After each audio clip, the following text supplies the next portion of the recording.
Welcome into New York Giants Now by Chat Sports. I'm your host, Marshall Green, and we've got a mailbag, a Giants Rumors mailbag coming up for you in a second. But first, I want to tell you about our presenting sponsor, Aura, an all-in-one digital safety tool that's helping you stay protected as well as your family members online, because we do more online now than ever. You can get started today with a 14-day free trial at aura.com/chatsports. We'll break them down more so later in the show, and I'll have the link to that in the comment section and description of this video.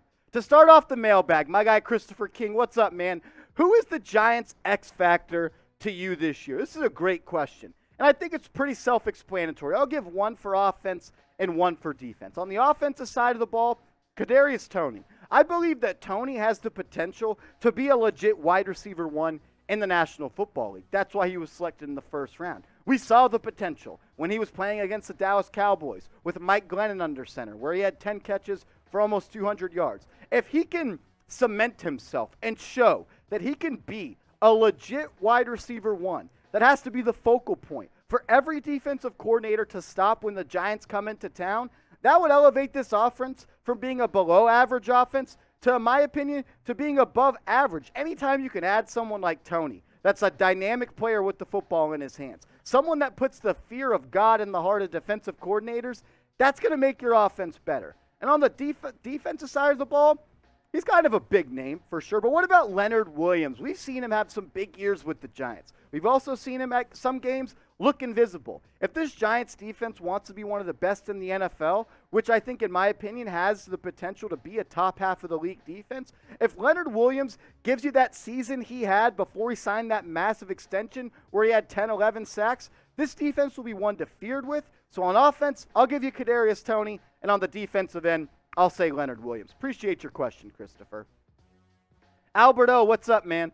Should the Giants bring back Landon Collins? That's pretty funny. Landon Collins, yes, he's still a free agent. It didn't work out with him with Washington. He had a couple of injuries pop up. Look, he was a good football player at one point. He was good with the football team, for a couple of years. He was great with the Giants when he was there, but he's really not that football player anymore. This past season, played in just 13 games total, had 81 tackles, 7 tackles for loss, 3 sacks, and 2 interceptions. Before that, played just 7 games. Before that, 15 games, then 2018 was his last season with the Giants. I like Landon Collins for what he is at this point. He's a safety that plays linebacker and doesn't want to be labeled as a linebacker. So I don't really think he fits in this Giants secondary at the safety spot, because McKinney's going to start. Julian Love is going to start. Dane Belton has a lot of potential. And Williams is someone that the Giants moved from corner to safety that they're really high on. So the idea of bringing back Landon Collins, it sounds good. It sounds fun, because it's always fun to bring back someone that once played for your team. And Landon Collins was a captain and a great player when he played for the Giants. But sometimes as fans, we got to leave the past in the past. And that's what I think should happen with Landon Collins. I would go down and type P for pass. I don't think they should go out and sign him. Really doesn't make a lot of sense. Doesn't offer you anything on special teams. I'm sure he's going to want more than the veteran minimum. And I don't really want him taking away reps from a guy like Love or Dane Belton. But look, I want to give you an opportunity to let me know how you're feeling. Maybe I'm wrong. Educate me. Should the Giants sign Landon Collins? Type S for sign, or you can go down and type P for pass. George, what up, bro?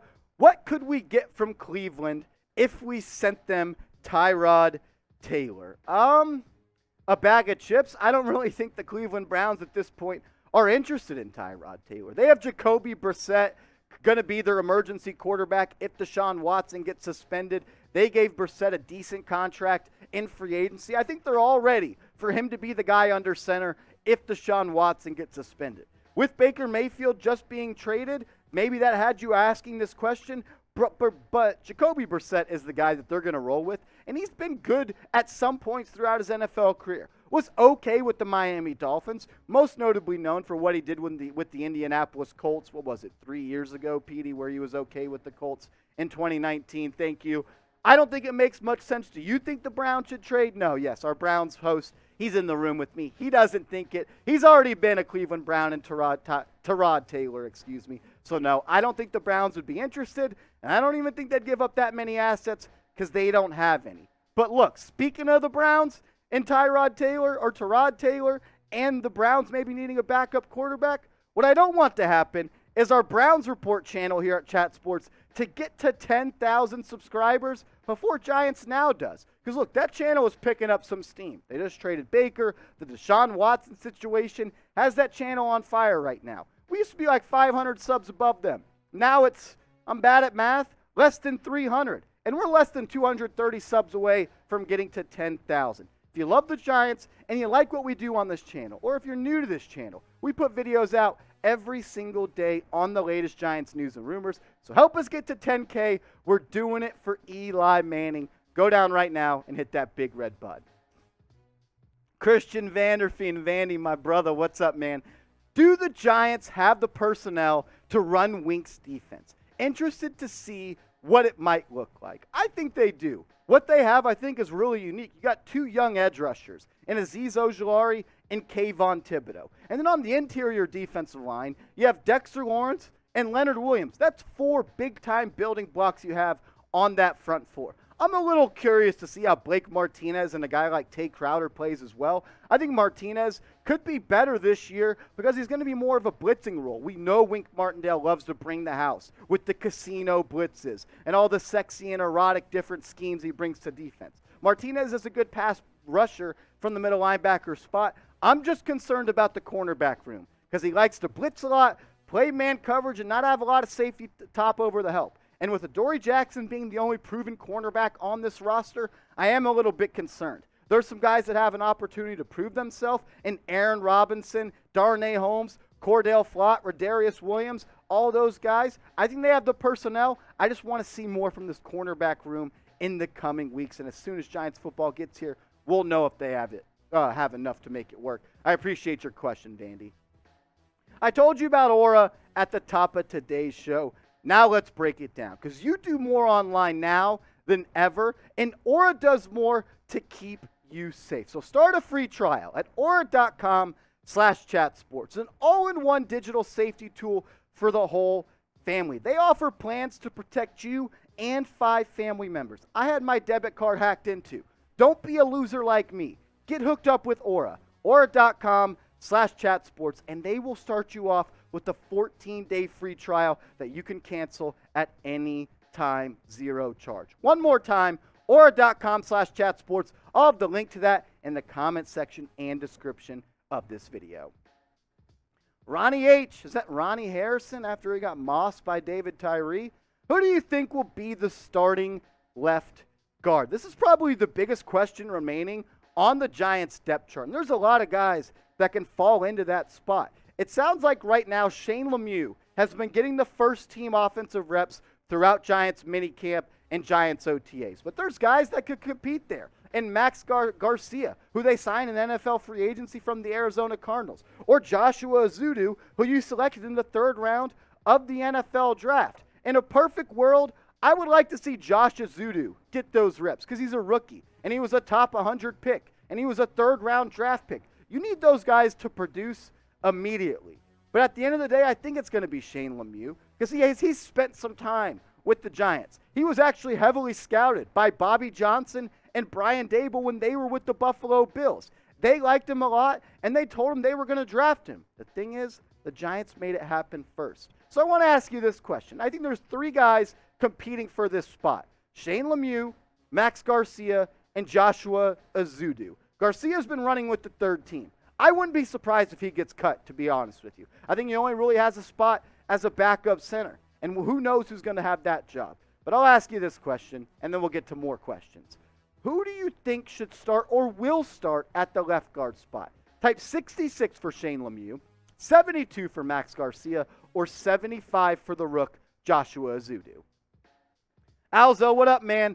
Is this new staff regime going to get us ready from the get-go? Week 1, they better. Remember the embarrassment versus the Broncos in 21? Yeah, last year, week 1, I thought the Broncos would be a very winnable game with Teddy Bridgewater and Bradley Chubb didn't even play. He probably should have been thrown in prison for what he did for not playing week 1. Just kidding, it wasn't that serious. It was just an inside joke between me and our Broncos. So, yeah, the traffic violation should have locked him up just for week 1. But I damn sure hope so, Alzo, because I can't remember the last time the Giants won a Week 1 game. They need to come out fast. I am a little concerned because with a new offensive coordinator, new defensive coordinator, new head coach, new GM, maybe it might take some time for the Giants to find their groove. But speaking from a fan, I damn sure hope that they do. But speaking from a realist, I think there's a good opportunity because I think this is the best head coach the Giants have had since Tom Coughlin. Brian Daboll, he's smart, he's efficient, and he's a forward thinker, and he's a progressive thinker. He doesn't think like any offensive coaches or head coaches we've had since Tom Coughlin. I want him to get it right. I have trust in him, and I'm hoping he can get it right in Week 1. It's going to be a tough game versus the Tennessee Titans. Derrick Henry's going to be tough to stop, but I'm not a big fan of Ryan Tannehill, and if the dogs get unleashed and Azeez Ojulari, Kayvon Thibodeau, Leonard Williams, Quincy Roche, sexy Dexter Lawrence, I think there's a chance that the Titans could take an L Week 1 and the Giants walk away with the dub. Appreciate your question, Alzo. Sandman34. Yo! The Giants could use Julio Jones. All of our wide receivers are hurt. Hashtag Giants. So I'll break this down kind of piece by piece. The Giants, they have had a lot of players at the receiver spot, been hurt the past couple of years. And through the offseason, a lot of them haven't participated, especially the big names. And Kenny Golladay, Kadarius Toney, and Sterling Shepard. They have all been wearing red non-contact practice jerseys throughout the NFL offseason. So you only really have Wan'Dale Robinson, Darius Slayton, C.J. Board, and Richie James. And I don't think Darius Slayton is going to make this roster. I think the Giants keep 6 receivers. And Golladay, Shepard, Toney, Robinson, C.J. Board, a special team specialist, and Richie James. But let's talk about Julio Jones. Because we know him as one of the best receivers to ever touch the gridiron when he was with the Atlanta Falcons. But he hasn't really been that as of late. 2018, he was awesome. 2019, he was awesome. 2020, that's when he started to fall off a cliff a little bit. And then the injuries started to catch up. And he missed 7 games in 2021, where he had just 31 receptions, 434 yards, and 1 touchdown. As great as he is, and has all the abilities that he brings, the best ability is availability. And if he's going to be hurt, he's just going to join a crew of hurt receivers that the Giants already have, in Golladay, Shepard, and Toney. And we don't need anybody else out there eating up salary cap money that's not going to be healthy. In a nutshell, if injuries could be turned off, and I know he's going to play 17 games, I would love for the Giants to go out and sign Julio Jones. But we got to think about the reality. He hasn't played 17 games or 16 games in quite some time. He didn't look good last year with the Titans. Could that be Ryan Tannehill's fault? Maybe. Probably is. The guy was a receiver in college. But I just think we need to have, let the young guys get the reps. Let the people that need to improve get those reps and do that. So I'll ask this question, and then we'll bounce out of here. Should the Giants sign Julio Jones? Type Y for yes, or you can go down and type N for no.